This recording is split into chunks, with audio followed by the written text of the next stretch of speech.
എൻ.എം. വിജയന്റെ കുടുംബത്തെ അധിക്ഷേപിച്ച് KPCC അധ്യക്ഷൻ കെ സുധാകരൻ. അന്തവും കുന്തവുമില്ലാതെ എൻ.എം. വിജയന്റെ കുടുംബം എന്തൊക്കെയോ സംസാരിക്കുന്നു.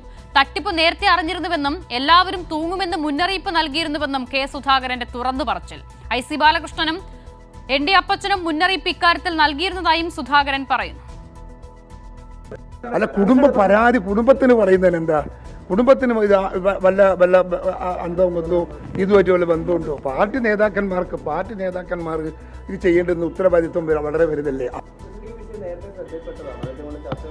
ഉണ്ട്, ചർച്ച നേരത്തെ ഉണ്ടായിരുന്നു. ഞങ്ങളൊക്കെ ഇടപെടുകയും ചെയ്തിരുന്നു. ഞങ്ങളൊക്കെ എല്ലാ ആളുകളെയും വിളിച്ചിട്ട് അതിനകത്ത് വളരെ സമചിത്തത പാലിച്ചു പോകണമെന്ന് എല്ലാ സീനിയർ നേതാക്കന്മാരോടും ഞാൻ പേഴ്സണലായി സംസാരിച്ചിട്ടുണ്ട്. ഈ സഹകരണ സ്ഥാപനവുമായി ബന്ധപ്പെടുന്ന എല്ലാവരോടും പറഞ്ഞിട്ടുണ്ട്. ഞാൻ തൂങ്ങുമ്പോൾ നിങ്ങളെല്ലാം തൂങ്ങാതിരിക്കണമെങ്കിൽ മാനമായി ആ വിഷയം കൈകാര്യം ചെയ്യണമെന്ന് പച്ച മലയാളത്തിൽ ഞാൻ അവരോട് പറഞ്ഞിട്ടുണ്ട്.